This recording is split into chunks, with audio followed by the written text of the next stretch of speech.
no haya esa interrupción que hemos tenido con el anterior grupo. 2 veces ya vienen con ustedes, más bien no fue, con otro grupo fue el problema. Bien, vamos a empezar. Eh, Mire, la práctica o este tema de taller de hoy es sobre metabolismo de xenobióticos.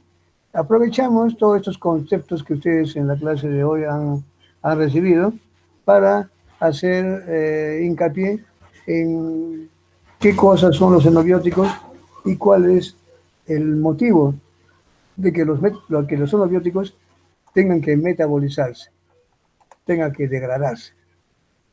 Veamos estos aspectos. ¿Qué cosa es un xenobiótico? Ya ustedes han visto seguramente en la clase que han recibido que la palabra xenobiótico pues, tiene un origen griego. Viene de xeno, que quiere decir extraño, ajeno, y bio, que quiere decir vida. Bueno, es una sustancia ajena a la célula o a nuestro organismo. No lo, no lo sintetizamos, no lo formamos. No es un compuesto normal. Sin embargo, está presente en nuestro organismo, pero esa presencia se la debe a que pueden haber ingresado accidentalmente o pueden ser tomadas en forma voluntaria cuando es una droga o un fármaco, o ser compuestos que se han formado por metabolismo bacteriano. Sustancias que de una forma u otra no son propias, no las hemos formado nosotros. Se han formado o están presentes dentro, pero que deben ser, por lo tanto, eliminadas. En algunos casos, ¿qué implica esa eliminación? Que tiene que seguir una serie de procesos bioquímicos. A eso hablamos de metabolismo. Pues esas sustancias que no son nuestras, unas que han venido accidentalmente y que de por sí pueden ser tóxicas, u otras que son como drogas o fármacos, que si bien es cierto las ingerimos, pero esas no quiere decir que tengan que quedarse para toda la vida. Cumplen su función, se degradan, se activan, hacen su acción y después estas tienen que normalmente ser eliminadas, porque de quedarse pueden provocar daño en lugar que algún beneficio. Esto implica entonces el metabolismo, que implica un conjunto de procesos bioquímicos, enzimáticos, lógicamente, mediante los cuales estas sustancias extrañas cambian de una forma química a otra. Es decir, pueden hidroxilarse, metilarse, conjugarse. ¿Con qué fin? Si es una droga para mejorar su acción terapéutica, pero una vez que cumplan esa acción, tienen que ser eliminados. O bien también sustancias que vienen para favorecer directamente su eliminación, cuando de por sí no las hemos ingerido nosotros, sino que han ingresado en forma involuntaria. Puede ser por la vía respiratoria, puede ser por la vía digestiva o por la piel, ¿no? Por absorción. Es decir, de una forma u otra hay que favorecer su eliminación. Caso contrario, su presencia y acumulación podrían conducir a daños en lugar de dar algún beneficio. Es entonces un xenobiótico, compuestos extraños, no los sintetizamos nosotros. Si están presentes es porque o bien accidentalmente o los hemos ingerido como una forma de droga, pero eso no quiere decir que se queden toda la vida. O bien son sustancias o metabolitos del metabolismo bacteriano, es decir, de esta flora microbiana que también tenemos dentro. Las rutas que puede conducir a la biotransformación de xenobióticos. El xenobiótico puede sufrir lo que se llama la biotransformación. Ese nombre de biotransformación también se le asigna a lo que es, cuando uno habla de metabolismo de xenobióticos, es sinónimo, bueno, entre comillas se dice biotransformación. Y esta biotransformación o metabolismo de xenobióticos puede conducir a dos aspectos. La desintoxicación propiamente dicha, es decir, a que estas sustancias ajenas a nuestro organismo se convierta en un metabolito no reactivo, no tóxico, que sea hidrosoluble y eso favorezca su eliminación. La vía mayoritaria de eliminación es la orina. También puede ocurrir por heces, por el sudor, pero mayormente es por orina. Y para eso tendrá que ser mucho más soluble. Todos esos procesos que pueden ser metilaciones, hidrólisis, reducciones, oxidaciones o conjugaciones, lo conducen a metabolitos que sean menos reactivos y que no sean tóxicos e hidrosolubles. Pero hay una cosa que también en ciertos casos, esta biotransformación hace de que estas sustancias se bioactiven y se conviertan en un metabolito reactivo, más tóxico, inclusive, que puede provocar, por ejemplo, peroxidaciones lipídicas, puedan actuar sobre proteínas, provocando su desnaturalización, uniones covalentes, o pueden actuar sobre el ADN, provocando mutaciones y convertirlos en agentes genotóxicos. Entonces, este metabolismo de xenobióticos, en realidad, lo que hace es transformar a estos compuestos en sustancias que sean eliminables. Pero en muchas circunstancias, eso también conduce a que algunos de ellos se pueden convertir en agentes más dañinos de lo que son. Y de todas maneras, tienen que ser eliminados.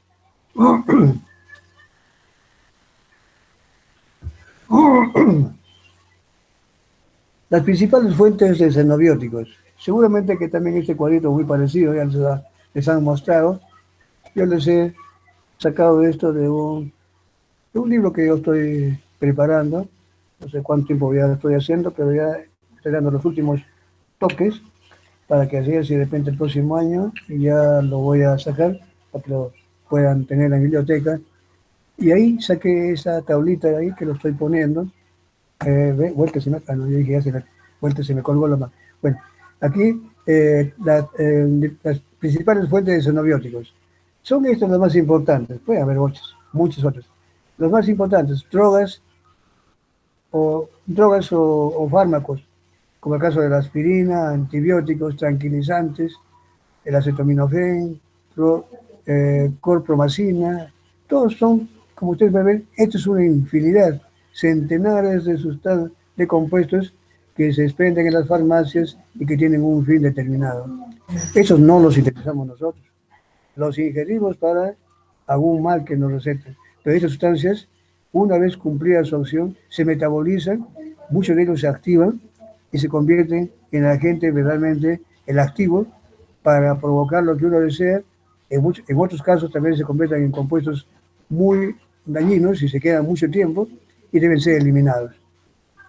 Químicos industriales tenemos por todos lados, aquí pongo solamente algunos, centenares de sustancias, como el benceno, por ejemplo, tetracloruro de carbono, son solventes, dicloroetileno, agentes blanqueadores, detergentes, toda la gama de detergentes, colorantes, en todo sitio encontramos sustancias, todos esos de una forma u otra pueden llegar a nuestro organismo, pueden ser absorbidos, pueden ser ingeridos. Cosméticos, ni qué decir, lápiz de labios tan común en las damas, colorantes para el cabello, también, aunque también eso va también para los caballeros que no quieren mostrar sus canas, ¿no? A esas sustancias son muy peligrosas, muchas de ellas incluso cuando hablamos de colorantes de cabello y lápiz de labios, muchos de ellos, son agentes que nuestro sistema, nuestro mecanismo de eliminación de xenobióticos lo hacen en la mejor manera de eliminar esos agentes, pero muchos de ellos los convierten en sustancias que son mucho más tóxicas y tienen que ser eliminados lo más rápido posible. Hidratantes de la piel, que está tan común hoy en día para que no se manifiesten mucho las arrugas, eso también es otros agentes que no son nuestros y que normalmente los usamos muy a diario, cada vez mucho más. Esta de moda, principalmente los hidratantes de la piel. Aditivos alimenticios, ni qué decir, por todos lados. Los colorantes, que para dar un mejor aspecto a los alimentos, a las conservas. Los edulcorantes, ciclamato, sacarina, por ejemplo, la sacarina ya fue sacada del mercado por el hecho de que eso era muy usado para los diabéticos. Pero la sacarina se ha visto que también tiene un efecto cancerígeno, justamente cuando se administra. Este es nuestro mecanismo de metabolización de xenobióticos, convierte a esta sacarina en sustancias que son bastante dañinas, son cancerígenas. Por lo tanto, ya no está recomendada. En este caso que ya usen la stevia u otras sustancias que están hoy de moda, podríamos decir así. Los antioxidantes, algunos antioxidantes, como eso que estoy poniendo aquí como ejemplo, este propilgalato, es otro de las sustancias antioxidantes. Muchos dicen, pero si son buenos. Ojo, no todo antioxidante es bueno. Hay antioxidantes que son bastante dañinos, y aquí tenemos algunos, y de estos hay una cantidad enorme. Más ahora con la moda de que los antioxidantes a diestra y siniestra, no, ojo, hay que saber qué antioxidante es el que nos recomienda. Y siempre consultar al médico o ustedes mismos, ya como con la enseñanza que tienen, ya saben ustedes que no es bueno abusar de sustancias. Son buenas, pero tampoco no hay que ponerlas en cantidad. Pesticidas. Esto me quiere decir, diarios tenemos pesticidas en la comida, en nuestros eh, comemos, por ejemplo, una manzana. ¿Quién sabe si esa manzana ha sido fumigada y no ha sido bien lavada? Estamos comiendo cantidades pequeñas. No nos mata en el momento, pero sí nos está predisponiendo para otras enfermedades. ¿Y quién lo hace esto? Estos agentes que son insecticidas que nos llevan a nosotros. Herbicidas, también que se usa mucho para el caso de las plantas, cuando no se tiene que usar, aparte de los insecticidas, usar herbicidas para matar esas hierbas que también compiten con las plantas por el mismo alimento. También llegan a nosotros a través de los alimentos que vienen del campo. A nutrientes presentes en los alimentos, pigmentos, fenoles, terpenos, ácido cafeico, cafeína, todos estos están normalmente en cualquier alimento. Uno come un repollo, uno come allí no solamente hay cosas buenas, también hay cositas que son nutrientes, que son cosas que no son nuestras y por lo tanto deben ser eliminadas. Continuamente estamos ingiriendo todas estas sustancias y continuamente las estamos eliminando. ¿A través de qué? De un mecanismo conocido como metabolización o metabolismo de xenobióticos. Todos estos, de una forma u otra, estamos a diario, es nuestro pan de cada día, y nosotros a diario estamos también combatiéndolos y degradándolos para su fácil excreción. Metabolitos y toxinas bacterianas, putrescina, calaverina, tiramina, histamina, son muchos de los otros xenobióticos que los tenemos muy frecuente en nuestro quehacer diario. Cuando hablamos de metabolismo de xenobióticos, de esta biotransformación o desintoxicación, son sinónimos, a veces hablamos, ahí hablamos de que hay dos fases, cómo se metabolizan o cómo se degradan estas sustancias extrañas. La fase 1 y la fase 2. Fase 1 corresponde a lo que es oxidación, reducción, hidrólisis. Cuando hablamos de oxidación, pues estamos hablando de procesos de hidroxilaciones, sulfataciones, todo eso está acá, perdón, no sulfatación, hidroxilaciones, por ejemplo, metilaciones, todos estos son procesos, metilaciones tampoco, ¿no? No, oxidaciones, reducciones, hidrólisis, y aquí también tenemos todos los procesos de hidroxilación, estoy refiriendo más que todo, los grupos OH, todo se da en este proceso, se llama fase 1. Y si hablamos de oxidación, pues las enzimas van a ser deshidrogenasas, por ejemplo, ¿no? Ya sabemos muy bien que las enzimas que oxidan se llaman deshidrogenasas. Si son reductasas, procesos de reducción. Si son hidrolasas, esterasas, todo el grupo de esterasas, imagínense, es enorme. Es un listado inmenso de todas las hidrolasas que provocan hidrólisis. Estamos hablando de la fase 1 de metabolismo de xenobióticos. La fase 2 se refiere mayormente a lo que es conjugación. ¿Qué es conjugación? Unión de una sustancia al xenobiótico en este caso. ¿Quiénes pueden ser? Pueden ser carbohidratos. Algunos carbohidratos, que ahorita vamos a ver, algunos aminoácidos o unos derivados de aminoácidos se unen a esos xenobióticos y lo convierten en una sustancia, un complejo mayor, mucho más soluble para su fácil excreción. Uno muy común, ya lo hemos visto de repente, el ácido glucurónico, por ejemplo, que ocurre para la eliminación de la bilirrubina, pues no es el único compuesto que se conjuga. También hay muchos xenobióticos, muchas sustancias extrañas de nuestro organismo que también usan el mecanismo de estas transferasas que transfieren el ácido glucurónico y convierten al derivado glucurónico para ser eliminados. Y así hay muchas sustancias, inclusive aminoácidos y derivados de aminoácidos y carbohidratos que se pueden unir y participar en esa segunda fase que se llama la fase de conjugación. Las enzimas de aquí se llaman, todas ellas, transferasas. Van a transferir grupos sulfatos, sulfataciones, pueden transferir grupos glucosa, pueden transferir aminoácidos, son transferasas. Bien, el hecho de que aquí haya dos fases no quiere decir de que todos los xenobióticos obligadamente, necesariamente tienen que entrar por dos fases. Claro que lo más común es esto que he puesto aquí en azul. Esto X le he puesto acá para representar a un xenobiótico. Por ejemplo, un xenobiótico 2, un cierto tipo de... La mayoría de xenobióticos mayormente siguen esta ruta. Primero pasa por la fase 1 y de la fase 1, de las tres más comunes, es la oxidación. Y luego sigue la conjugación y su eliminación. Esa es la ruta más común. Por eso que le he puesto acá, muy remarcada, y aquí todavía le he puesto la más común, que primero pasa por la fase 1 y luego por la fase 2. Y de la fase 1 todavía la más importante es la oxidación, sin desmerecer, lógicamente, la reducción y la hidrólisis.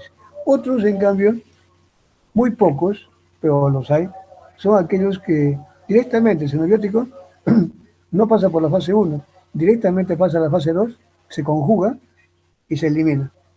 Otras que pueden hacer, como el caso acá de pocos otros xenobióticos, que primero entran a la fase 1 y se reducen. Esta reducción, algunos pueden ya eliminarse de frente, otros pueden reducirse, conjugarse y eliminarse. Otros pasan a la fase 1, se hidrolizan. Estos, muchos de ellos se pueden ya de frente, se eliminan, se hidrolizan, fase 1 y se eliminan. Otros que se hidrolizan, se conjugan y se eliminan. Pueden haber todas esas posibilidades, pero la más común es esta, donde el xenobiótico se oxida, se pasa por la fase 1, luego pasa por la fase 2, se conjuga, se une a otra sustancia y así se favorece su excreción. Bien, cuando hablamos de enzimas que participan en el metabolismo de xenobióticos, aquí les estoy mostrando algunas enzimas muy comunes que por su nombre mismo ya ustedes pueden imaginarse qué es lo que está pasando. Por ejemplo, la oxidación, reducción, hidratación, hidrólisis. Todos estos, recuerden esos nombrecitos, son fase 1. Son enzimas que participan en la fase 1. Oxidación. Acá no olviden que cuando hablamos de oxidación, también la hidroxilación es una oxidación, por si acaso. Cuando ustedes vean, oye, aquí no hay hidroxilación, está acá. La hidroxilación está metida aquí, por si acaso. Entonces, todos estos procesos son oxidaciones. Aquí dentro de esta oxidación, uno muy grande, muy conocido es el citocromo P450. Constituye es una enzima, una proteína que participa en la fase 1, porque es oxidación. Hay otro que es el alcohol deshidrogenasa. Ahí está, tenemos acá el nombre de deshidrogenasas. Que se llama oxidación. Las monooxigenasas, dependientes. Son algunas de las tantas que existen mecanismos de la fase 1, oxidación. También hay reducción. Aquí las enzimas llevarán el nombre de reductasas. Por ejemplo, aquí el caso de una cetola reductasa, para decir un ejemplo nada más, o una hidratación, también es fase 1. Se hidratan, la epóxido hidrolasa, o también las hidrolasas, que vienen a ser las esterasas, por ejemplo. Todas las esterasas que hablamos, aquellos que rompen enlaces ésteres, son con introducción de enzimas, realmente enzimas que rompen enlaces con la entrada de agua, son hidrólisis. Todas las esterasas, todas las proteasas, podemos decir, mencionar, son fase 1. Esto es fase 1. Y en la fase 2, miren, solamente está esto. ¿Qué se llaman las enzimas? Transferasas. Esa transferasa, por ejemplo, ¿por qué se llama así? Porque puede transferir al ácido glucurónico. Por eso que es el UDP, glucorodiltransferasa. ¿Por qué se llama a esta enzima sulfotransferasa? Porque transfiere el grupo sulfato. ¿Por qué se llama esta enzima N-acetiltransferasa? Porque transfiere grupos N-acetilos. ¿Por qué se llamará esta enzima metiltransferasa? Porque va a transferir grupos metilo. ¿Y por qué se llamará esta otra enzima glutatión transferasa? Porque seguramente que en este proceso va a haber glutatión que se va a transferir, se va a unir, se va a conjugar ¿a quién? Al xenobiótico, que puede ser directamente sin pasar por la fase 1 o aquellos que habiendo ya pasado por la fase 1 todavía tienen que conjugarse, unirse a cualquiera de estas sustancias y luego ser eliminados. La unión, pues en muchos casos, estos procesos ya los dejan unas sustancias bastante solubles, pero todavía con la conjugación los solubilizan más y se hacen sustancias fácilmente excretables por la vía, principalmente por la vía urinaria. Una que llama mucho la atención y que es muy estudiada es la citocromo o el citocromo P450. Ya ustedes la palabra citocromo lo han escuchado seguramente antes, cuando hemos comentado, por ejemplo, en el caso de la cadena respiratoria mitocondrial, los citocromos, ¿cierto? ¿Qué son los citocromos? Son proteínas que tienen como cofactor el grupo hemo. Acá tienen justamente el P450 es una hemoproteína. Y aquí tienen ustedes, ¿por qué? Porque tienen un grupo hemo aquí como grupo prostético. Y otro lugar donde se va a unir el ligando o el sustrato. Se une allí. En este caso puede ser un xenobiótico, el que está aquí enrutadito. Esta proteína es una esa citocromo P450 es una de las tantas que existen. Y esto lo he sacado yo de una, bueno, es transformado, porque eso tiene su código. Esta es la estructura real, en realidad. No es algo que me invento yo. Esas formitas, como le pone acá, le dan forma, pero normalmente eso es para tener opción. Si yo les muestro todos los átomos, les pongo también la fórmula acá, y eso se vuelve todo un maravillado. Así que lo más fácil es hacerlo con el sistema de las cintas, para que vean estas doble hélices, estos bucles que se forman acá, pero yo pude haberles puesto acá también esta misma estructura que es la que se detalla con los átomos, uno por uno. Y esto seguramente es la estructura real. Increíble, pero esto ya no es una fotografía ni es un dibujo hecho. Es sacada de la estructura cristalizada real de, en este caso, citocromo P450. Hoy en día hay estas herramientas donde uno ingresa a este banco de proteínas y encuentra las estructuras. Y uno puede darle el fondo, el colorcito que uno quiere, eso yo lo pongo. Pero la estructura en realidad es la verdadera. Eso se lo puede rotar, aquí ya no les hago ese efecto, eso se puede rotar de un lado a otro, voltear, y se va viendo cada uno por uno cómo interactúa esto, y se hace un acercamiento aquí, se va a ver qué aminoácidos son los que ingresan, y cómo es cuando se afecta uno de ellos, cómo va a alterarse la unión.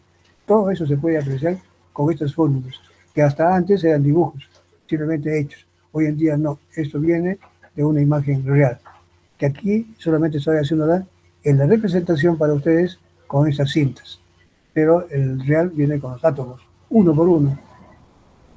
Es muy bonito, miren, este es entonces el P450, una hemoproteína. Y al decir hemoproteína, esto que está acá en rojito que estoy mostrando, es el grupo, es el fierro hemínico. Estos son los tetrapirrol. Así está incluido, incursionado allí.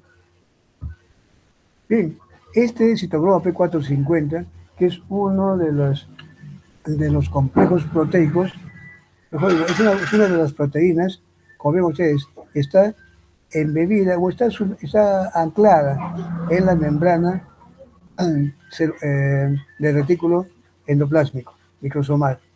Allí está, por la parte externa, están aquí como ustedes pueden ver, y una parte que está interna, que es la parte hidrofóbica. Y esta parte que está protuberando hacia afuera es la parte hidrofílica, que es lo que realmente es la que reacciona. Este es nuestro xenobiótico, el sustrato. Este tiene que ser convertido en una forma más soluble. En este caso se hidroxila. ¿Y de dónde recibe esos hidrógenos? De los que le envía el citocromo B5 a través de una reductasa y lo que le envía el NADPH a través de este citocromo P450 reductasa, que es una flavoproteína que tiene FAD y FMN. Los hidrógenos y electrones entonces provienen tanto del NADPH como del NAD. Y aquí queda de esa forma constituido ese compuesto ya en estado reducido. El oxígeno lo da el oxígeno molecular. Una parte se va como agua y otro queda incluido que. Y esta sustancia, así como está acá, este compuesto hidroxilado es el que o se elimina directamente, porque este es fase 1, o bien tiene que conjugarse en la fase 2 para así favorecer aún mejor todavía su eliminación. Este es el más común.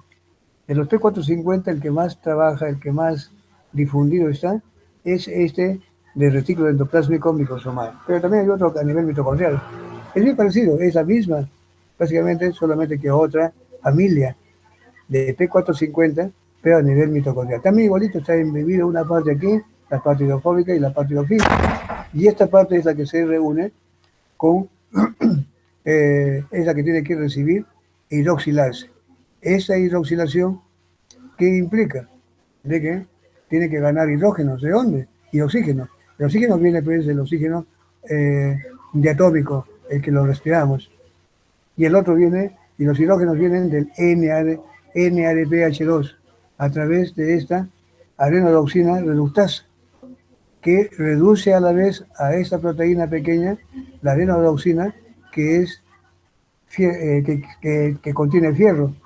Y esta, a través de este enlace, es que dona los electrones que reducen al fierro, y los electrones y los hidrógenos y los hidrogeniones terminan por hidroxilar a este sustrato, este xenobiótico. Este xenobiótico ahora, como lo dije, o puede directamente ser eliminado, o la mayoría de casos es de que no tiene que conjugarse con alguna sustancia, puede ser un derivado de aminoácido, puede ser el ácido glucurónico, etcétera, para ser eliminado de así.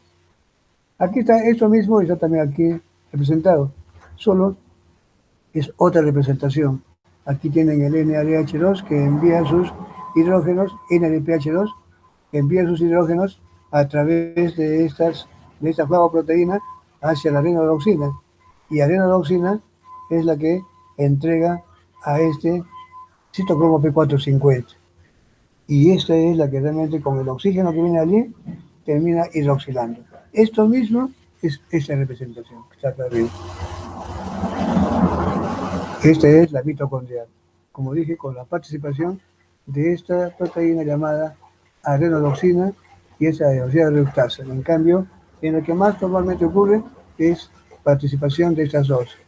Citocromo B5 con su reductasa respectiva y esta citocromo P450 reductasa, que terminan reduciendo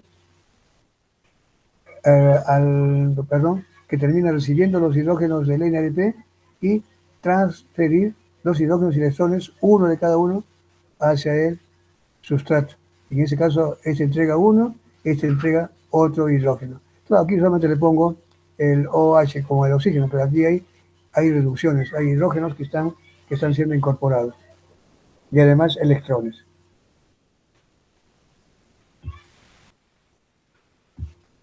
Bien, ahí, eso también yo les incorporé recientemente en la mañana nomás, dije porque hay una preguntita por ahí que tienen en su caso para discutir. Y aquí pongo lo siguiente, miren, el etanol, como cualquier xenobiótico, el etanol se oxida. La oxidación quiere decir que libera hidrógenos. Y esto está a cargo de una enzima que se llama la alcohol deshidrogenasa. Es el nombre genérico, alcohol, pero el alcohol más común tenemos aquí el etanol. La enzima se llama alcohol deshidrogenasa. NAD dependiente, es decir, es una enzima que tiene como cofactor al NAD. Al hacer el trabajo, es aquí se va, el etanol se oxida y se convierte en acetaldehído, eliminando o llevando los hidrógenos bajo la forma de NADH. Este acetaldehído que se forma ahora nuevamente por acción de la acetaldehído deshidrogenasa se convierte en ácido acético. Esta enzima también es dependiente de NAD, es decir, es una enzima que tiene como cofactor al NAD, que queda ahora como NADH. El producto de todo esto es de que el conjunto de estas dos reacciones ha conducido al etanol a convertirse en ácido acético o acetato, el que luego podrá ir a la mitocondria, se podrá poner a disposición de la enzima que la va a unir a la coenzima A, perdón, a convertirlo en coenzima A. Se une con la coenzima A y se convierte en acetilcoenzima A, se ha activado, mejor dicho, el acetato se activa por una quinasa y se convierte allí en acetilcoenzima A. Y como acetilcoenzima A ya puede ingresar al ciclo de Krebs y generar energía. Aquí también aprovecho la oportunidad para decir lo siguiente. Recuerda en una práctica anterior hablábamos sobre el hecho de que por qué, a ver, no sé cómo era la pregunta, pero de que cuando uno ingiere etanol, el etanol acelera, por ejemplo, la gota. Y decíamos de que el etanol lo que hace es producir NADH2 para que el piruvato se convierta en lactato. Y el lactato a nivel de renal va a competir por el ácido úrico, sale el ácido láctico y va a quedarse el ácido úrico, incrementándose y dándose ya desencadenándose la gota, el dolor de los gotosos. Pues bien, aquí les hago esa aclaración. Aquí aprovecho. Cuando uno ingiere etanol, miren, aquí está. ¿Qué estamos haciendo con esto? Estamos haciendo que todo el NAD del citoplasma se convierta en NADH2. El NADH2, por cada etanol que ingerimos, estamos liberando NADH2. Y ante esa cantidad grande de NADH2, esto no puede quedar así. Recuerden ustedes que no puede haber un desbalance entre NAD y NADH. Si eso ocurre, es un caos. Entonces, ingerir etanol, estamos obligando a generar NH2 en grandes cantidades. Y eso, por propia razón, el NH2 tiende nuevamente a retornar a NAD para guardar ese balance. ¿En qué se tiene que gastar el NADH? No queda otra de que el piruvato que estaba con tendencia a irse a la mitocondria, ¿qué cosa es? ¿Qué cosa hace? De que el NADH lo reduce y lo convierte en ácido láctico. Si ingiere glucosa, ese se iba para piruvato, para la mitocondria, pero como hay mucho NADH, ese lo convierte en lactato, y lactato comienza a incrementarse, compite, en este caso, por ejemplo, cuando hablábamos antes, compite por el ácido úrico y genera un incremento de ácido úrico. Pero aquí está, la causa es esta, esa producción excesiva de NADH2 que hace que el piruvato, en lugar de ir a la mitocondria y proseguir su camino, se desvíe y se acumule como ácido láctico, usando este NADH2. Ahí encontramos entonces la explicación. Pero normalmente yo les he puesto esta diapositiva con otro fin. Esta enzima normalmente es una enzima que está frecuentemente mutada, afectada en personas de raza oriental, podemos decir japoneses, por ejemplo. Y estos normalmente hace de que al estar bloqueada, cuando uno ingiere etanol, ese acetaldehído, se puede acumular y no seguir su camino normal. Esto provoca una serie de alteraciones que son el rubor, el bochornismo, que llaman, que es el flush normalmente. También se ha visto que esta enzima puede ser bloqueada por algunos antidiabéticos, como el caso de la clorpropamida. Ya ustedes pueden explicar después a qué se debe que cuando una persona, hay una pregunta me parece al respecto, aquí tienen ya prácticamente la respuesta, si es que se acuerdan en ese momento. Bien, miren, reacciones de conjugación. Esto ya es fase 2. En la fase 2 solamente es conjugación y las enzimas son transferasas, aquellas que transfieren el ácido glucurónico, glucosa, ribosa, silosa. Es decir, cuáles son las moléculas muy usadas como agentes conjugantes. pueden ser carbohidratos, como el caso del ácido glucurónico, bien conocido por ustedes. O puede también ser hasta la glucosa. Miren, la glucosa puede también actuar como un agente conjugante para unirse a un xenobiótico y favorecer su eliminación. Puede también ser la ribosa, puede ser la silosa. Todo esto ¿quién hace esto? Las transferasas. Vienen y le colocan, se conjugan, se unen y eso favorece su solubilidad y su eliminación. También pueden ser aminoácidos, pueden ser como el caso de la glicina, miren, glicina, glutatión, la ornitina, glutamina, son aminoácidos comúnmente conocidos que cumplen otras funciones, pero aquí también pueden participar como agentes conjugantes, es decir, sustancias que pueden unirse a los xenobióticos, ya sea directamente o previamente que hayan pasado por la fase 1, y luego así favorecen aún más su solubilidad y son fácilmente excretables por la orina, sudor u otras vías o también por las heces, pero en menor proporción. Mayormente es por la orina. Derivados de aminoácidos, también tenemos que hablar aquí, pueden tener, es el sulfato activo, por ejemplo. Ahí hablaremos de una sulfotransferasas, por ejemplo, de que hacen el trabajo de unir el sulfato a esas sustancias. O tener grupos metilo, una metiltransferasa. Otros también serán con el caso del acetilcoenzima A. Acetilcoenzima A también puede actuar, como ven ustedes, no solamente es para ir al ciclo de 3 o síntesis de ácidos grasos, también puede actuar en este caso para favorecer la conjugación, es decir, la eliminación de xenobióticos. Todos esos caminos que quedan, miren, que tienen que ver con la fase 2. Ahora sí hablamos, les menciono los, los 3 casos clínicos que se hacen mención aquí para explicar prácticamente lo que aquí he mencionado, principalmente haciendo mucha mención a la participación de P450. El último caso creo que ya es otro, pero el primero y el segundo se explica en base a la acción o a la presencia del P450, el citocromo P450. La primera es, dice, una señora de 28 años de edad estaba consumiendo anticonceptivos orales como el objeto de evitar el embarazo. Después de un tiempo a su esposo se le diagnosticó un cuadro de tuberculosis pulmonar, el cual fue tratado adecuadamente en forma ambulatoria.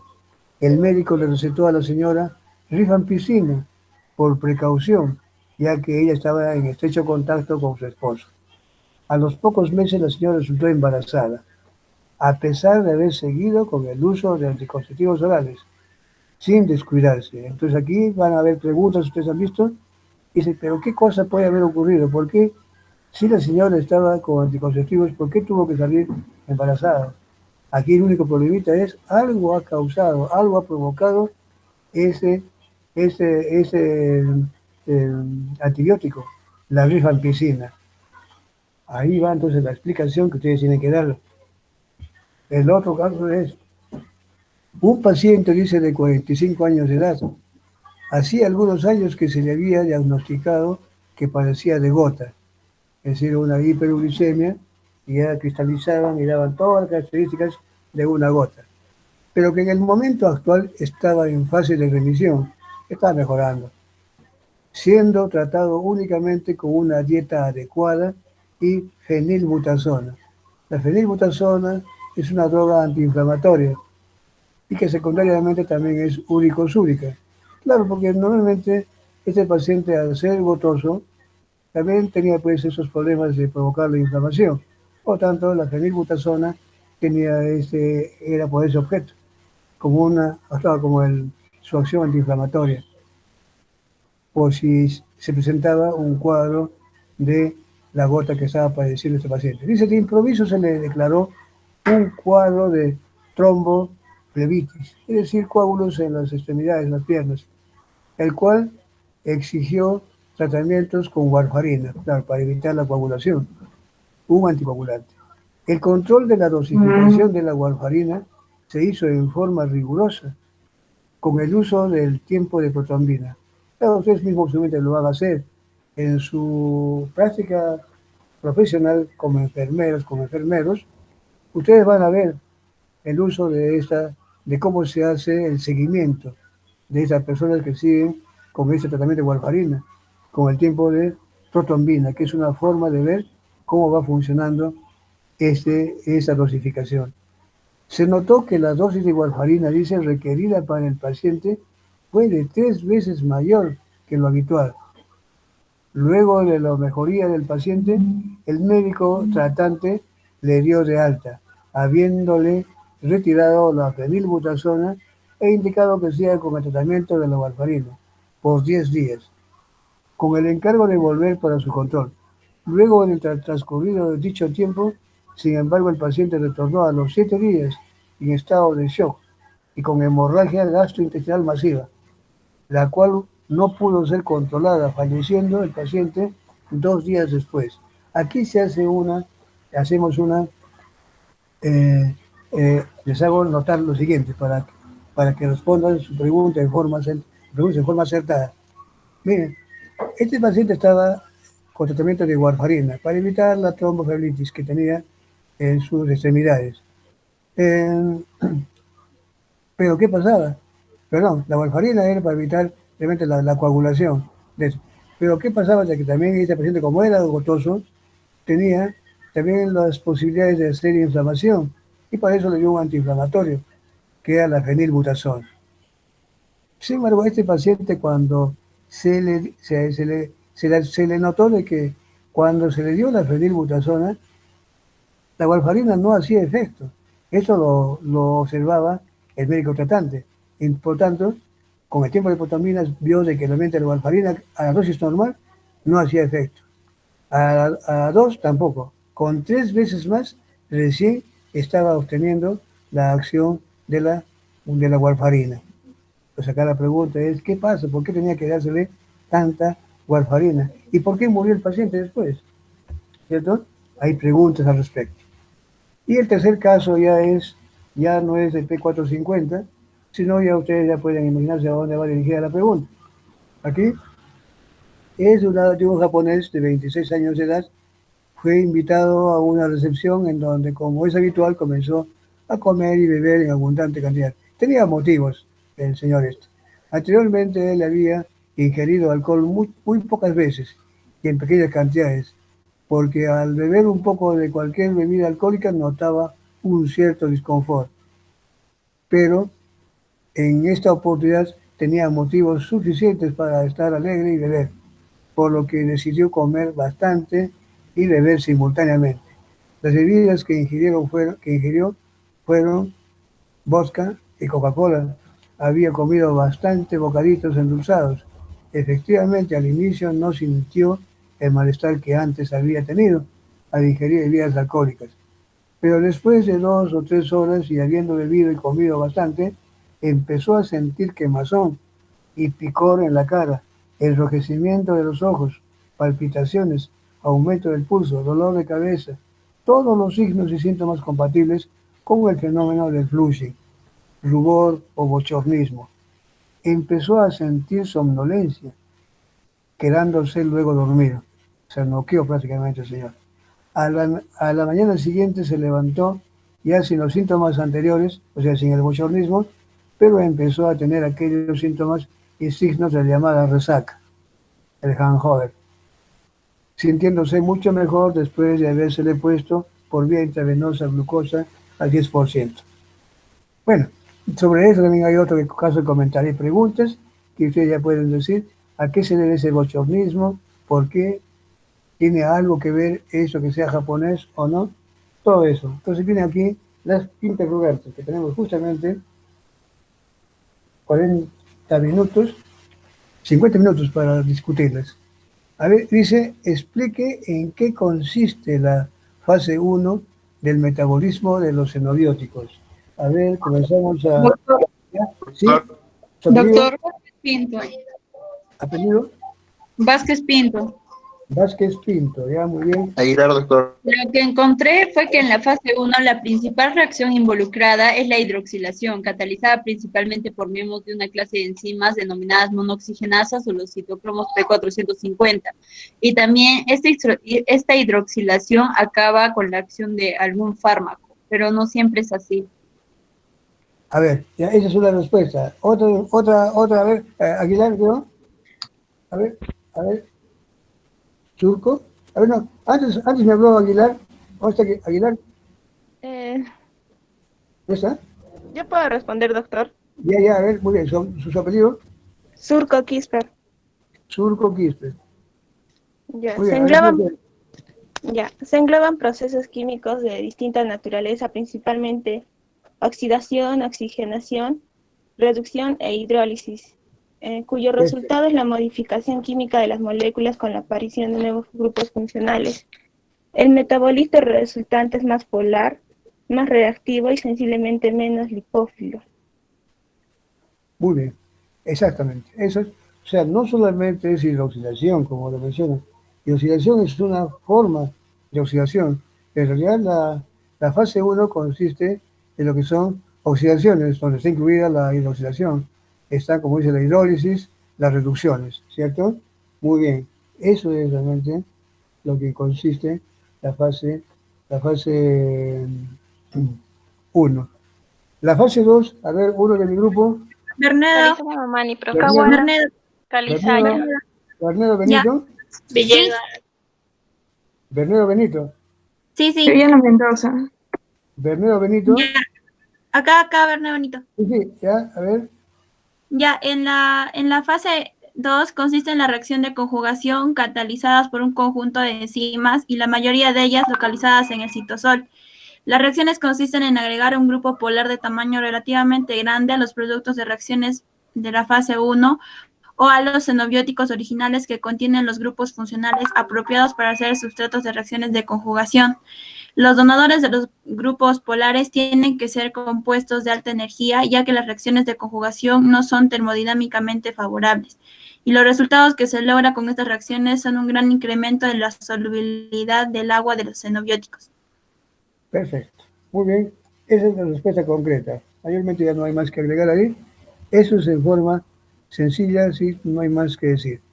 Dice, ¿qué es el citocromo P450? A ver, Es Sevillano Mendoza, Profesor profesor. Aguilar, Sevillano Aguilar, a Mendoza. ver, Aguilar, que quiere Telles hablar. Mendoza. Aguilar, a ver, Aguilar, ya, ya, profesor. Bueno, es la principal enzima que oxida xenobióticos. Este citocromo viene a ser una familia de hemoproteínas que se encuentran en todos los tipos de células de mamíferos, excepto en los hematíes y en las células del músculo esquelético. muy bien. Ujú. ¿Qué cosa es? Profesor, A ver, ¿alguien más? yo, Calizayo. Calizaya, Yo, Calizaya, ¿de qué profesor, grupo? Calizaya. Sí, Ah, ya. es de su grupo. Sí, Sí, ya, a ver, muy bien. bueno, lo que yo encontré es que una de sus características significativas es su baja especificidad, lo que le permite que sean capaces de metabolizar un número casi ilimitado de sustratos, principalmente a través de reacciones de oxidación, pero también cataliza reducciones y hidrólisis. Así es, perfecto, muy bien, muy bien. Profesor, A ver, otro más, sí, di usted, su apellido. ya, Coila Palaco. También Coila, quisiera agregar, sí, de ah, su ya, grupo, quisiera agregar que su expresión está regulada por factores genéticos, fisiopatológicos o ambientales. Por esta causa, sus niveles hepáticos varían extraordinariamente entre diferentes individuos, lo que justifica las notables diferencias que se observan en el metabolismo de fármacos y exobióticos. muy bien, bien. Hay alguien, pero no mencionado, es, creo que el citocromo es una hemoproteína. ¿Por qué? Porque tiene fierro en su estructura, ¿cierto? Eso no se olvide. Es una hemoproteína. Bien, creo que lo dijeron al comienzo, pero no lo Sí, dijeron muy doctor. claro. También se Sí, lo mandé en el chat. En el ¿no? chat le puse que el citocromo P450 es una enorme y diversa superfamilia de hemoproteínas encontradas en bacterias como la archaea y las eucariotas. Así es. Efectivamente. ¿Cuál es su apellido? Sevillano Mendoza. Sevillano Mendoza, muy bien. Es lo que quería decir, ¿ver? Exacto. Sevillano Mendoza, muy bien. A ver, otra preguntita voy a hacer aquí, porque son bastantes preguntas, así que tengo que avanzar. Dice acá, ¿Qué significa? Ahí está, ¿ven? ¿Qué significa que los citocromos P450 sean autoinducibles? A ver, Doctor sí, su apellido, Vilca Puma. Vilca Puma. A ver, diga usted, señorita. Lo que quiere decir ahí es que existen varias formas del citocromo P450. Tenemos la CYP3A4 que está en un 50%, la LYP2D6 que está en un 20%, y gracias a que tiene esas formas, estos son inducibles. Pero excepto hay uno solamente que es inducible. Pero se refiere a eso más que todo. Pero sea autoinducibles, ¿qué quiere decir auto? Inducible. Profesor, Sí, a ver, Coya Sánchez. Coya Sánchez. ¿Dónde está usted? Ese, allá, Coya Sánchez, voy a poner. Ese es de doctor aquí, ¿no? No soy de su grupo. Ay, chispas, ¿dónde está entonces? Ahí, así. Disculpe. Ya, muy bien. ¿Ya? Eh, Sí. Disculpe, ¿se podría decir de que es autoinducible porque no necesita un agente externo para activar a las demás una vez que se ha activado una? Perfecto. En realidad, claro, una vez que se activa una, esta ya no requiere de otro. Solito comienza a inducir a las demás. Perfectamente. Esa es la respuesta. El término de autoinducible quiere decir que ya no requiere más de otro. Basta con que una vez solamente fue el agente externo que actuó. Y a partir de esa ya ella se encarga de activar a las demás, ¿cierto? A contagiar a las demás. Muy bien, esa es la respuesta correcta. Muy bien, señorita Catherine. Perfecto. Ahora entonces, acá hay esta pregunta. Intente dar una explicación de por qué en el caso 1 la señora resultó embarazada, aún habiendo estado consumiendo anticonceptivos orales. Yo, profesor Villegas. Villegas Jave, Villegas. profesor. A ver, una del Villegas doctor Jave. Villegas Jave. Jave. Villegas Jave. Chirino Jave. Villegas, Chirino Villegas. Villegas Jave. No, Villegas. Ajá. Ya, Villegas de que ¿ya? Jave. Jave, muy bien. Ya, de que al esposo de la señora, como le dio tuberculosis pulmonar, el doctor por precaución le recetó rifampicina para que no le sean transmitida la tuberculosis a su pareja. Y la rifampicina disminuye la vida media de los anticonceptivos orales. Tanto la rifampicina como los anticonceptivos son metabolizados y tienen una acción competitiva. Y el sitio activo ocupado por el anticonceptivo ahora es ocupado por la rifampicina. Por eso la señora quedó embarazada. A ver, esa es una explicación que, claro, usted tiene que buscarle la lógica. Pero realmente, usted dice una cosita, ha disminuido la vida media. ¿Realmente ha disminuido la vida media o qué cosa ha hecho? A ver, otra. Profesor, Sí, a ¿podría ver, otra? Profesor, Cali se llama Manny. que sea Mane, que sea Mane, a ver, quita que sea Mane. Sí, diga usted. Hubo como un mecanismo de competitividad en ambos medicamentos. Compitieron en el organismo del individuo, siendo la ripanfina uno de los más fuertes, por lo que la pastilla anticonceptiva que tomaba dejó de funcionar. A ver, no es tanto, es una explicación. Profesor, A ver, sí, su apellido. Coya, Coya, Coya Sánchez. ya ven, diga usted. Bueno, según lo que yo vi, la rifampicina es un inductor enzimático que produce el metabolismo. Bueno, es un inductor enzimático que produce el metabolismo de estrógeno y progesterona. Y como consecuente hay una reducción de la eficacia anticonceptiva. No, pero si usted dice que activa, o sea que, No, hay una reducción de la eficacia anticonceptiva. ¿Cómo para explicarlo? Que la rifampicina aumenta lo que son los niveles de estrógeno y progestáneos.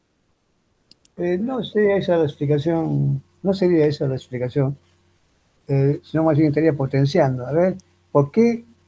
Algo ustedes han dicho hace un momento, pero se han desviado. ¿Por qué? ¿Qué habría hecho la rifampicina? Está compitiendo, me dicen unos, otros me dicen que no, que había disminuido la vida media Profesor, Habría reducido su efectividad, profesor. La A ver, efectividad de los dispositivos orales. ¿hay su apellido? Aguilar, profesor. A ver, yo sé, Aguilar, a ver. Bueno, en sí lo que pasa en general es que la rifampicina ha reducido la efectividad de los anticonceptivos orales. ¿Pero Y por por qué? ello debió haberse tomado en cuenta otro tipo de anticonceptivo. No. ¿Por qué? A ver, profesor ¿sí? Coila Palaco, A ver, Coila Palaco, diga usted. porque la rifampicina acelera el metabolismo del anticonceptivo hormonal, haciendo de que sea más rápida su excreción.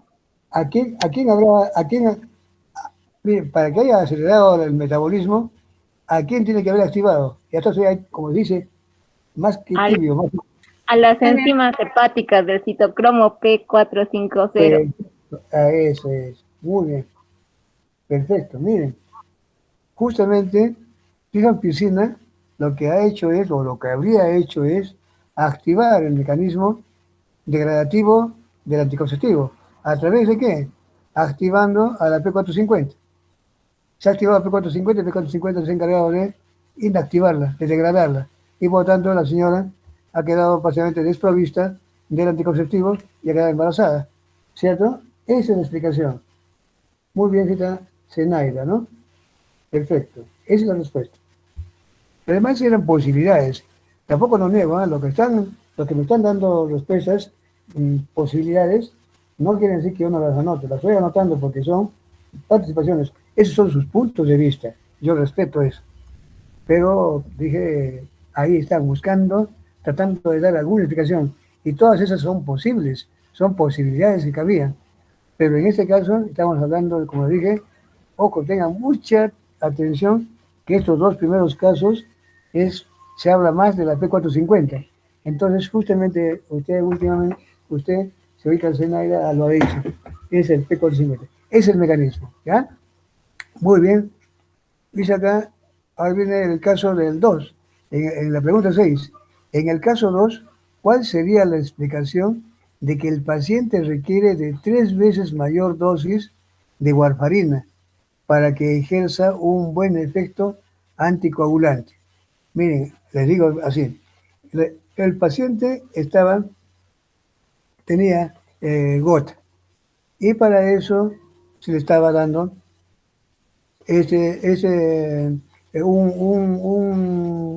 eh, ¿cuál era? No me acuerdo muy bien ahorita. Fenilbutasona. Prenilbutazona.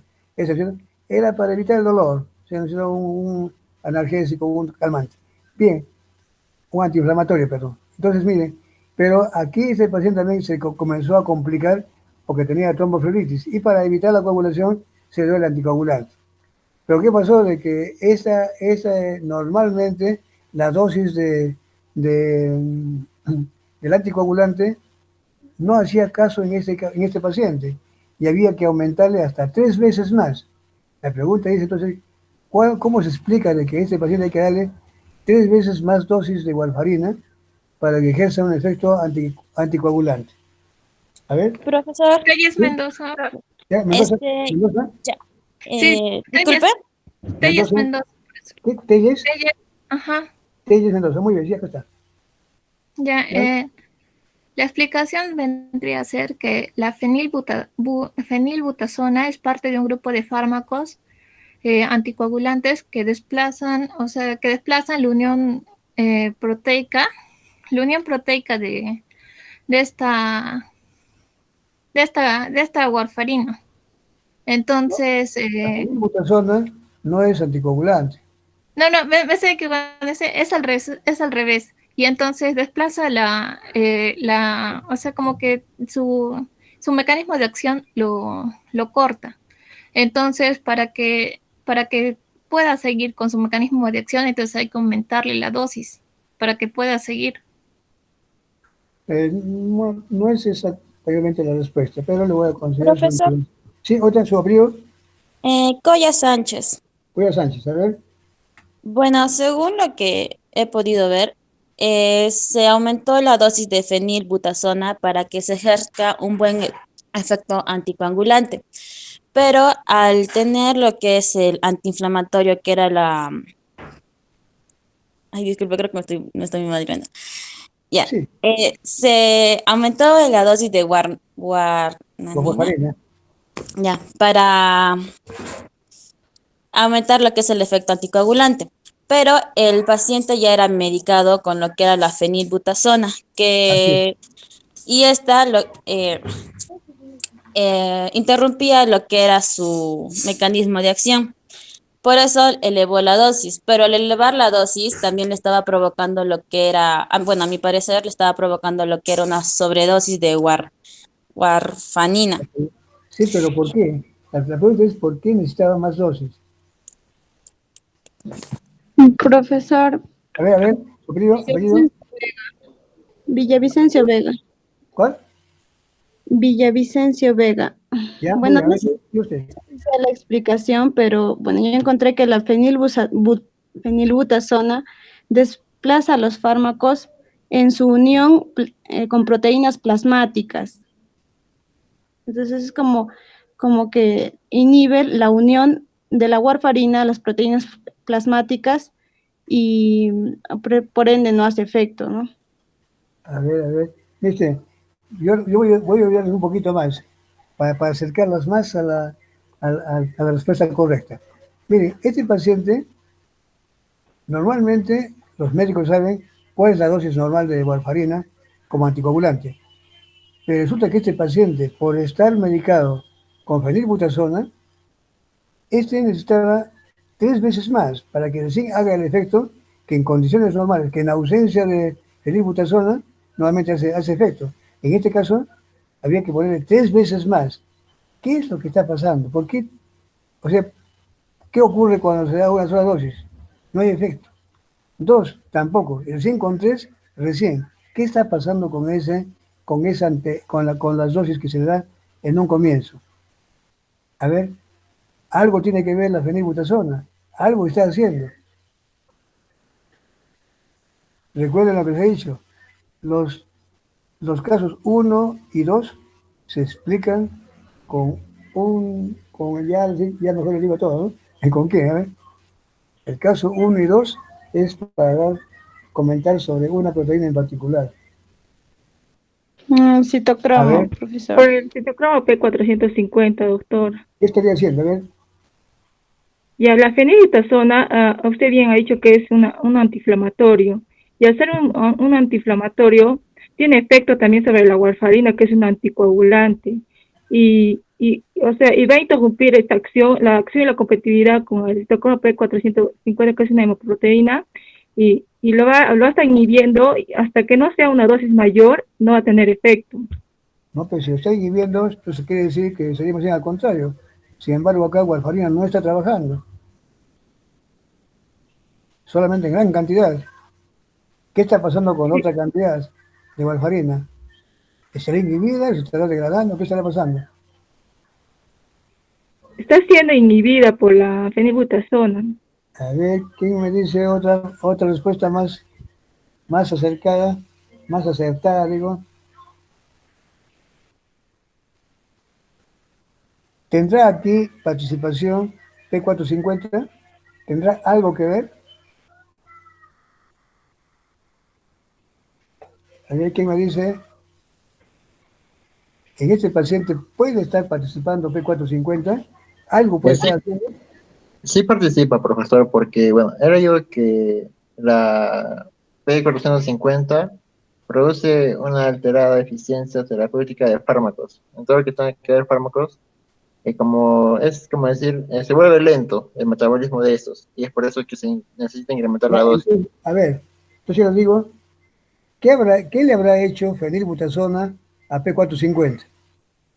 Ya está más cerquita, ya no puedo decir, a ver.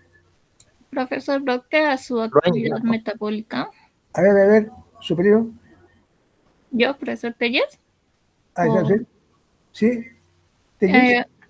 que, o sea, estos fármacos inhiben el metabolismo del CP450. No, a ver, otra opinión. ¿Qué estará haciendo P450 a fenilbutasona?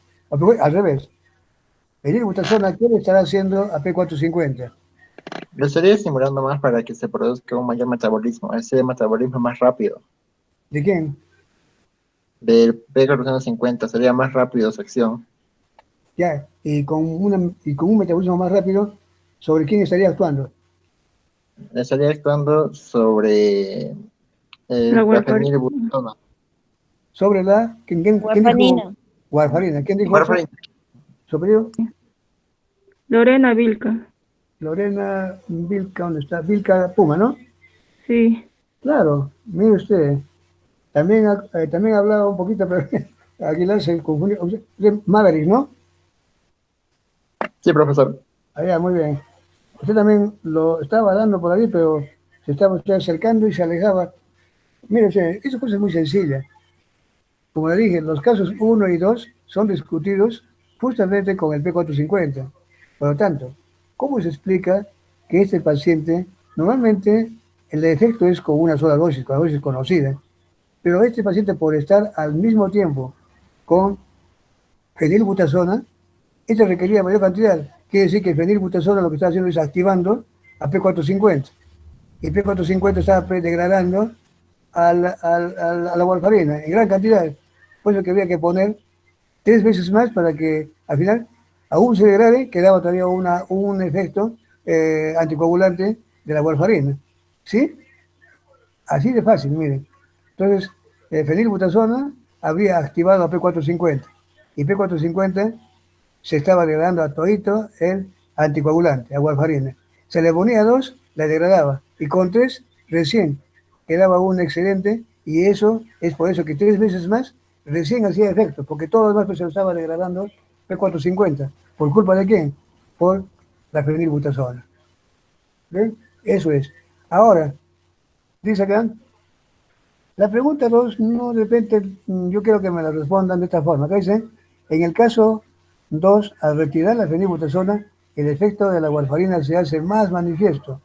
¿Por qué? Incluso, ¿por qué murió? Ahí dice que de hemorragia. Ahora quisiera que alguien me diga, a ver, con lo que hemos explicado, ustedes rápidamente van a decir. A ver, en la 7, ¿por qué al retirar fenilbutazona, el efecto de la warfarina se hace mucho más manifiesto? E incluso la persona muere desangrada, podríamos decir, ¿no? Con una hemorragia interna que no la pudo parar el médico. ¿Quién me explica? ¿Quién me dice a ver la respuesta bien concreta?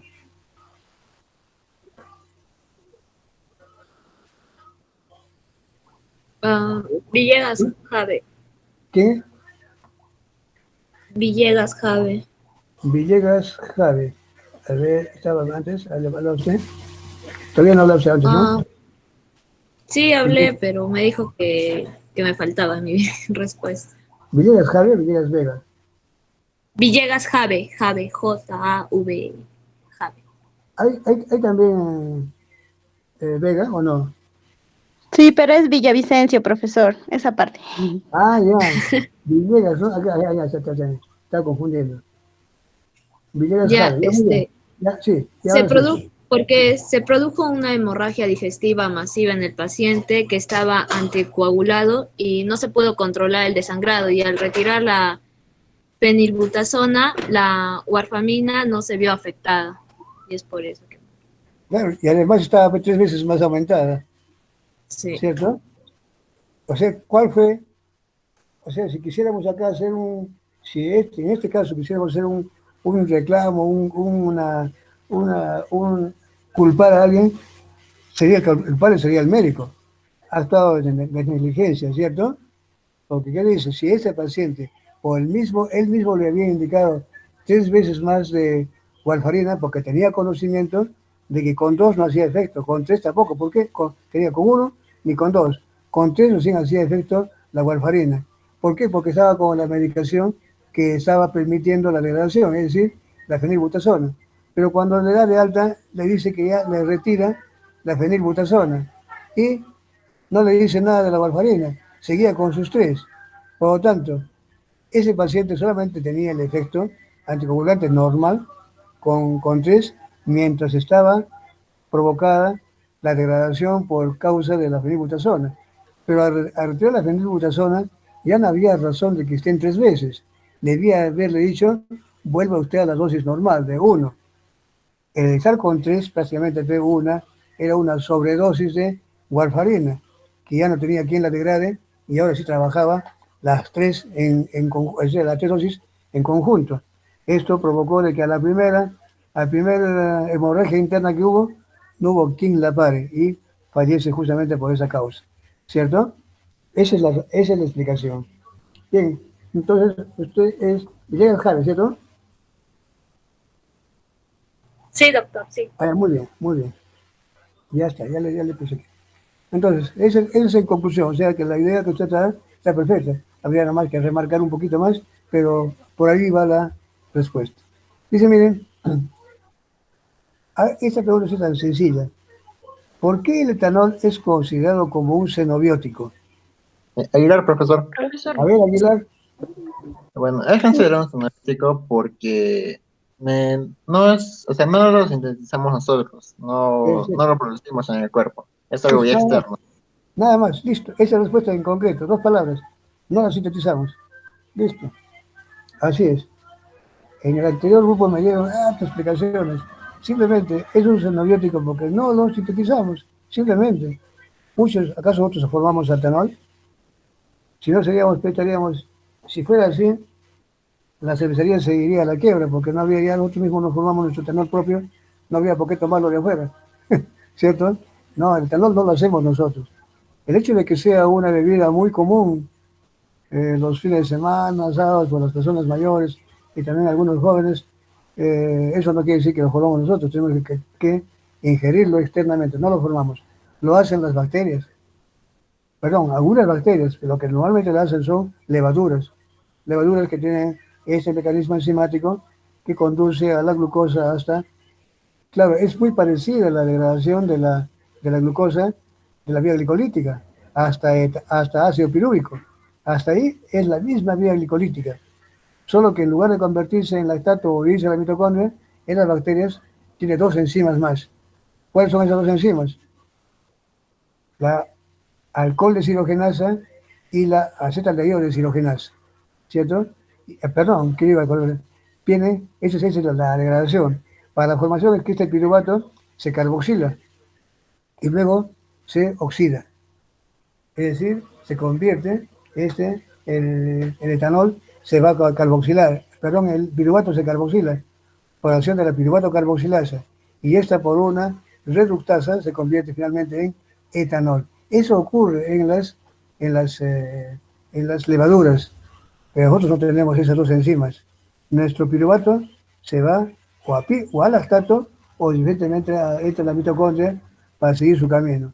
Por eso nosotros no formamos etanol, es algo externo, no es propio nuestro. Bien su respuesta, Aguilar. Bien, entonces, así concreto. 4 palabritas nomás, no había más que decir. Esta forma, miren acá otra, que es el sistema MEOS de Bernedo. Bernedo. ¿Bernedo? Sí. Bernedo. Bernedo Benito. Allá. Sí. Bien. Ya, implica que la CYP2E1 enzimático del citocromo P450 y requiere NADPH en vez de NAD+. En cuanto al ADH, la vía MEOS se induce en las personas con consumo de alcohol crónico. ¿Qué quiere decir MEOS, me dijo? ¿Qué quiere decir MEOS? MEOS es etanol microsomal oxidante del sistema. Son siglas en inglés. Ah, ya, es un sistema microsomal de etanol en microsomas. Perfecto, eso es. ¿Sí? Muy bien, esa es la respuesta. Es Bernedo Benito Sara, ¿no? Sí. Muy bien, perfecto.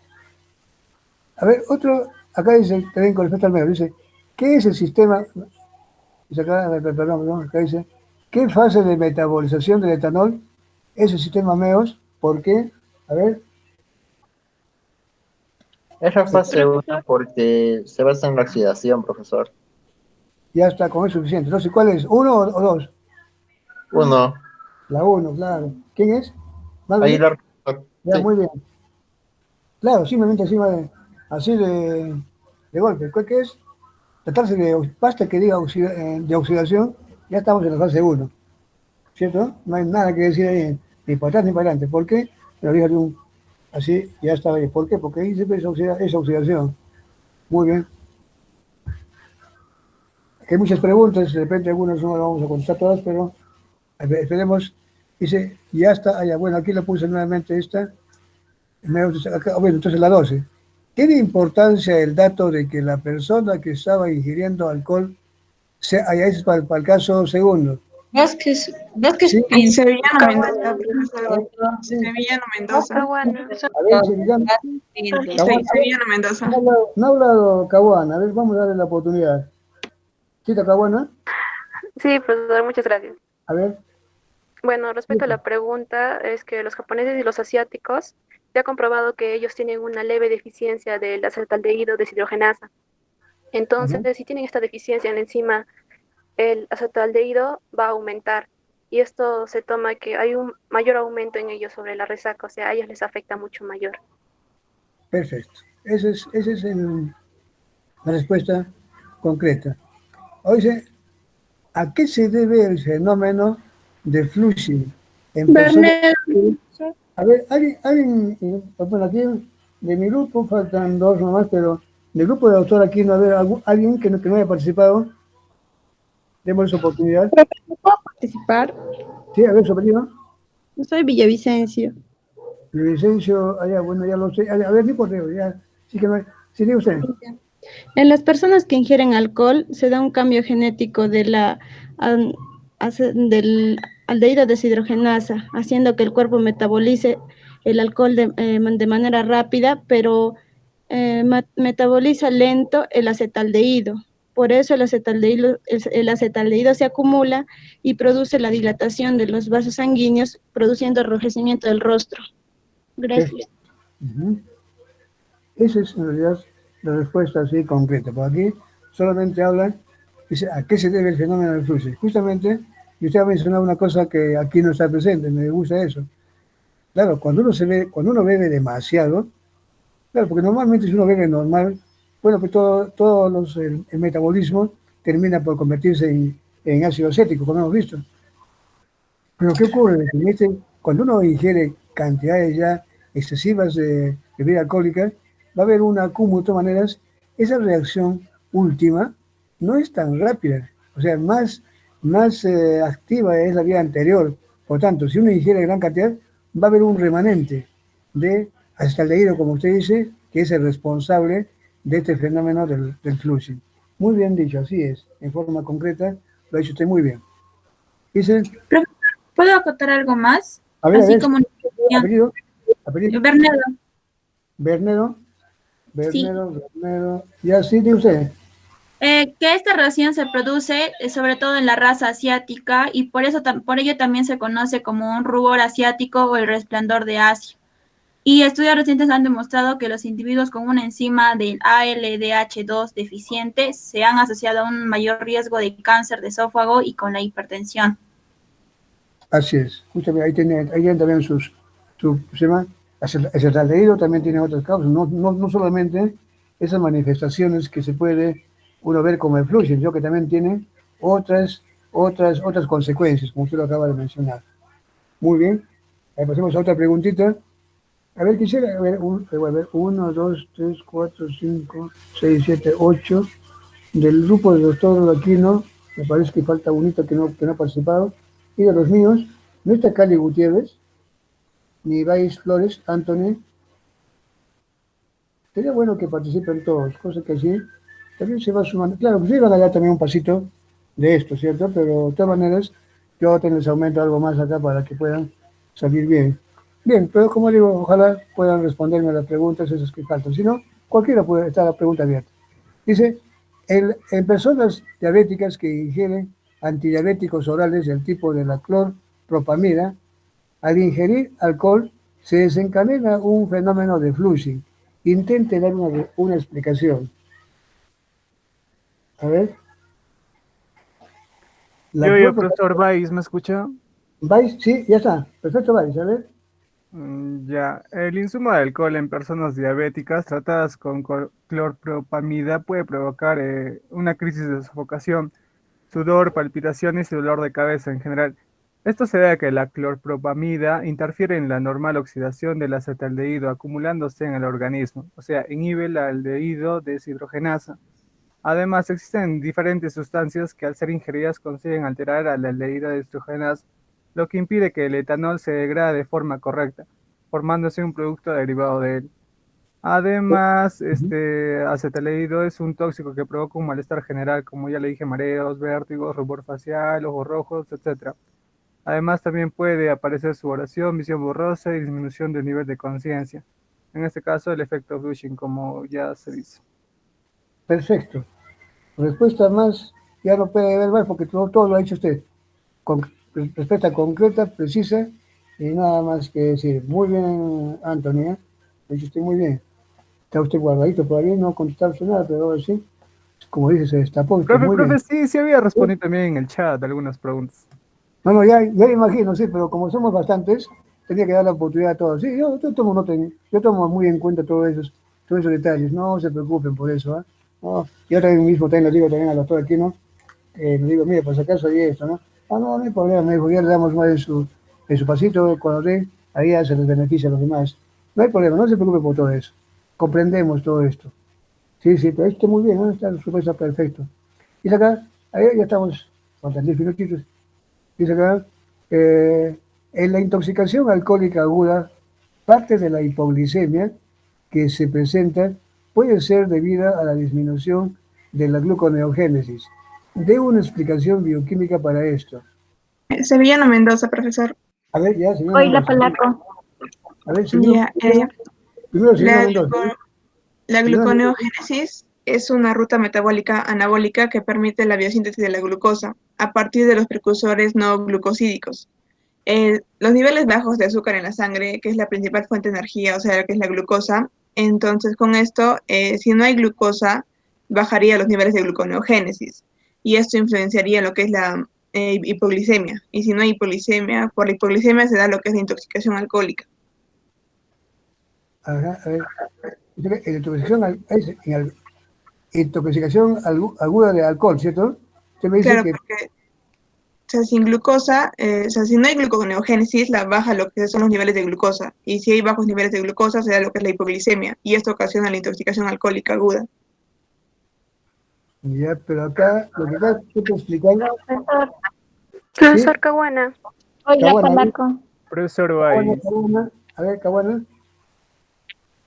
Ya, profesor. Bueno, acá en este caso creo que es muy importante lo que es la participación de la coenzima NAT, ya que este se reduce en grandes cantidades y es fundamental para explicar que el piruvato se va a transformar en lactato. Y Ahí esto está la cosa. provoca una hiperlactacidosis y por lo tanto el piruvato no puede entrar en la vía gluconeogenética, ya que el piruvato ya no se puede formar a oxalacetato gracias a la enzima del piruvato carboxilasa. Y esto justifica de que se va acompañado de una hipoglicemia. Así es un sustrato, ¿cierto? Entonces, perfecto. Por ahí va. ¿Alguien más quería dar otra idea? A ver, creo que me dijo Coila. ¿Alguien más? Profesor, ¿Sí? hoy la Palaco. A ver, Coila. Como mi compañera ya mencionó, en esta alcohólica aguda se consume piruvato y oxalato, inhibiendo la gluconeogénesis. Esto hará que el acetoacetato se transforme en beta-hidroxibutirato metabólico que desembocará en la producción de cuerpos cetónicos, evidenciando pues una disminución en la concentración de glucosa en la sangre, produciendo la hipoglucemia.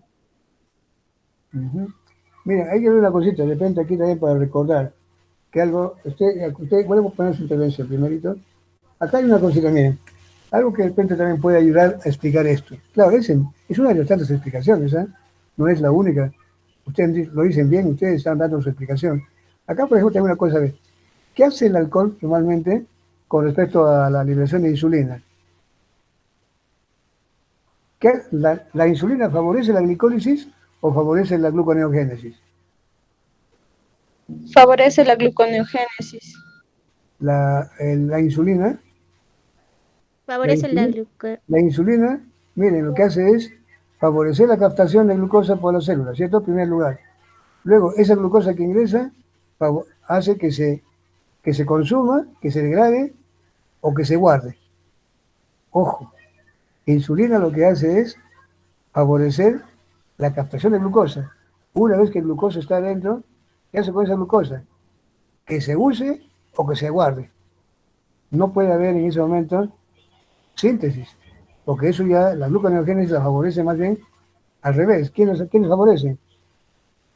Adrenalina y glucagón.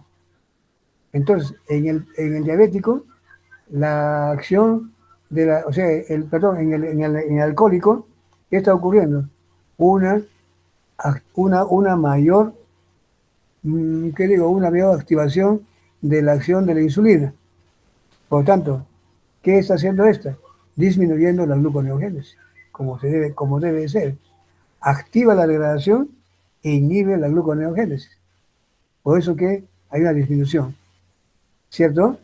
Miren, recuerden ustedes que cuando hay alcohol, está potenciada la acción de la insulina. ¿Y qué hace la insulina? Normalmente, ¿qué hace la insulina? Favorece que la glucosa se degrade o que se guarde. Si digo que se degrade, no puede haber algo que se sintetice, porque la síntesis o gluconeogénesis está a cargo de adrenalina y glucagón. Y acá estamos hablando de insulina. ¿Se dan cuenta de eso? Eso quiero yo que lo tomen bien nota para que no se vayan a confundir. Las respuestas que han dado ustedes antes dan una explicación, eso con el piruvato en el lactato. Pero la explicación valedera para este caso es de que la intoxicación, en caso de intoxicación alcohólica aguda, ¿qué cosa ocurre? Que la insulinemia está aumentada.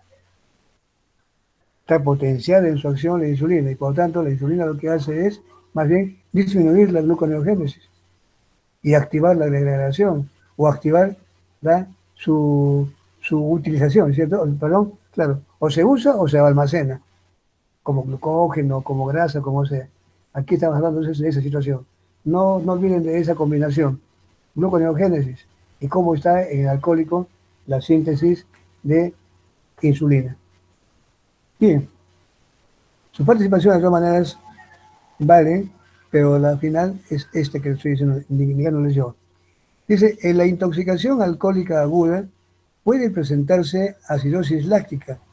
De una explicación bioquímica para esto. Ya que lo he dicho, pero a ver si se han acordado. Rosas Quispe. ¿Ya? ¿Sí? ¿Su apellido? Rosas Quispe. ¿Rosas Quispe? Sí, la profesora Aquino. Ya, Rosas Quispe, muy bien. Sí, Ya, la metabolización del alcohol, cuando se tiene el etanol, para que se convierta en acetaldehído, se utiliza la enzima alcohol deshidrogenasa. Esta utiliza la coenzima NADH.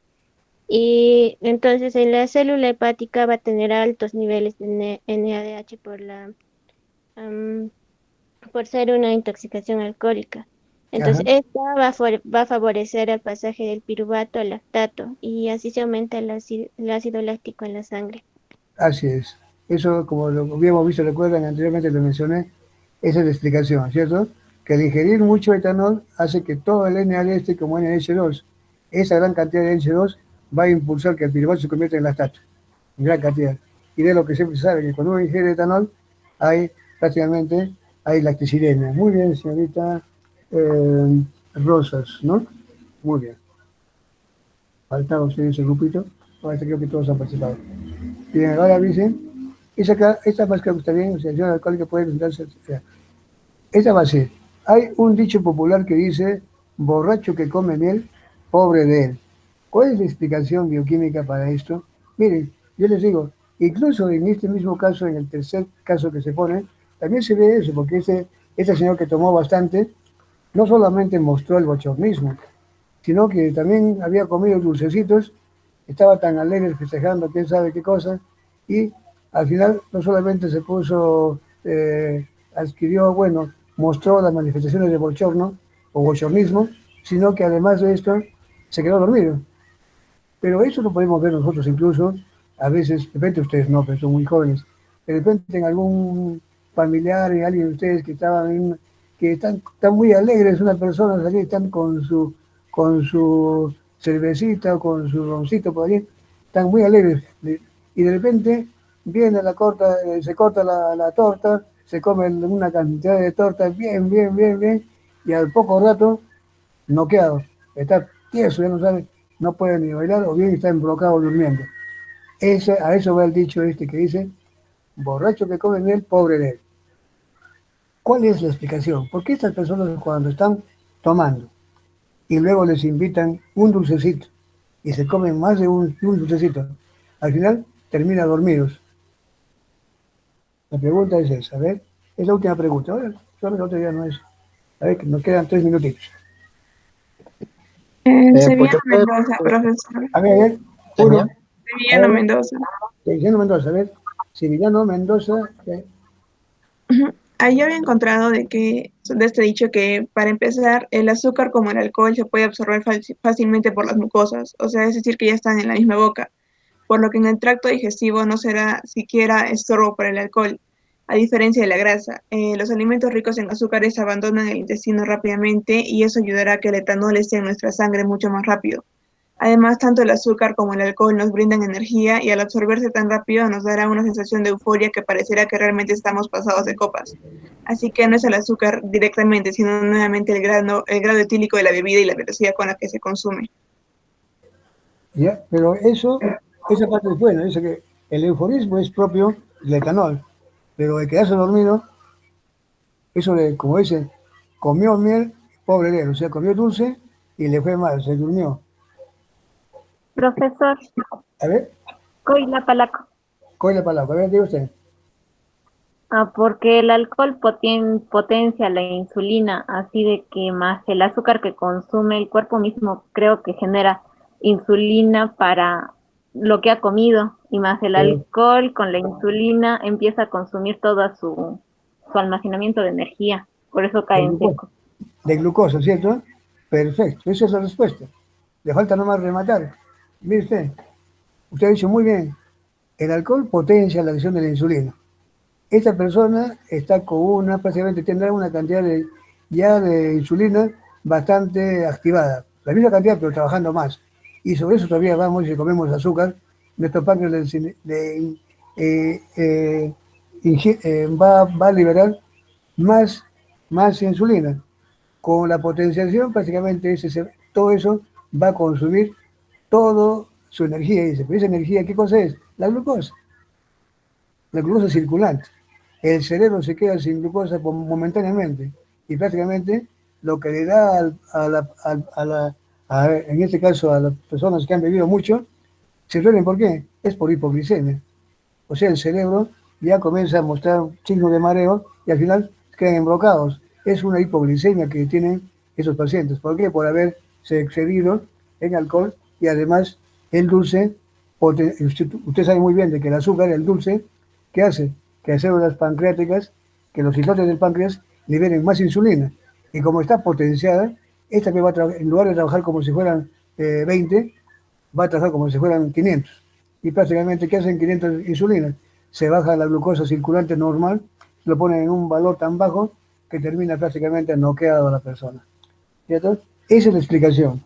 Borracho que come miel, pobre de él. Y eso lo hemos visto, a veces incluso se puede ver clarito, de que mejor es tomar nomás y no comer azúcar, porque alcohol con azúcar no, a veces es rico, como dicen, ¿no? Cervecita, como a veces muchos tienen la costumbre de tomar la cervecita y le ponen Coca-Cola o bien una única cola. Bueno, es para el sabor, ¿no? Pero normalmente están potenciando la acción del alcohol. Más rápido llega así. Bien, mire. Profe, Vais, prefiero. ¿Sí? ¿Dice usted? La pregunta 17, sí, ¿no? Sí, es. Sí, la 18. No, la 17, ya lo dijo, ya, todo ya, profe. Claro. Sí, ya creo que ya está todo. Esa acá, ese pobre, siempre ya está, la pobre con el miércoles de él ya está. O hay una más, vamos a ver si no. No, ya no hay. Bien, mire, la última ya es más sobre el trastorno de la resaca, todo ese problema, el temblor de manos, el problema de cuando uno habla de la resaca, habla, ¿qué cosa resaca? Todo ese malestar al día siguiente, el dolor de cabeza, el temblor de manos. El temblor de manos quiere decir precisamente que estamos faltos porque el alcohol lo que hace es, realmente, es deshidratarnos. Y una persona que ingiere alcohol realmente ha eliminado sus electrolitos. Y prácticamente eso es por falta de, prácticamente de vitaminas, también se ha lavado, entre ellas la vitamina B6. Y saben muy bien ustedes que la vitamina B6 es precursor de algunas, bueno, favorece la formación de muchos neurotransmisores, entre ellos el GABA, por ejemplo. Entonces se explica por ese hecho. Ahora, la acidez, el malestar estomacal que uno siente, es por el problema de la acidez láctica, que también la genera el alcohol. Entonces, mayormente, todo eso ya son los signos de la resaca, ¿no? Como dice acá, explica los síntomas de resaca, ¿cómo se explica? Bueno, dice que el temblor de manos, la discoordinación para agarrar una cosa, la tembladera que uno dice al día siguiente, es porque realmente ha habido deshidratación. Hemos eliminado electrolitos, hemos eliminado vitaminas, como el caso de vitamina B6, que son necesarias para la síntesis de GABA, por ejemplo. El GABA, que es un inhibidor o sea, es el que regula la neurotransmisión. Y todo eso, miren, o sea, dolor de cabeza, es por falta de electrolitos. Por eso que simplemente lo que hace es una sal de Antius, que no solamente lo que hace es neutralizar la acidez, sino que además va a suplementar con electrolitos, que es lo que realmente es lo que necesitan. Con eso la persona se restablece. Bien, eso es lo que ya después nos viene la pregunta 18, que no había razón para hacer más discusión. Miren, estamos justamente en la hora, menos mal que no he tenido la interrupción que tenía antes, ya pensé en cuenta, no he tenido interrupción, menos mal, estaba rezando por esto. Miren, hemos acabado exactamente, ya nos hemos ganado 2 minutitos, pero agradezco la presencia de cada uno de ustedes, su participación, y realmente nada más que estudien, como les dije, ya para su pasito, seguramente ya les va a decir el doctor Aquino que todavía él se está mejorando, bueno, querido, está en reposo, está mejorándose bastante bien, y queremos que esté al 100% para que nuevamente esté con nosotros, ojalá, siquiera para los últimos capítulos o últimos temas que tenemos por delante. ¿Ya? Entonces, de todas maneras, él siempre me dice, me los saludos a mis alumnos, me dice. Sí, incluso, sí le digo, y lo hago con mucho grado. El doctor Aquino es un buen amigo, un buen profesor, y siempre desea de ustedes lo mejor. Estudien, me dice que estudien para su pasito, para sus exámenes, que les vaya lo mejor posible. Miren, cuídense, nos estamos viendo la próxima semana, y gracias por todo. Hasta luego. Hasta luego, doctor. Hasta luego, profesor. Gracias, doctor. Hasta Hasta luego. luego. Chao, profe. Sí, hasta luego. Hasta luego, doctor. Chao, hasta luego.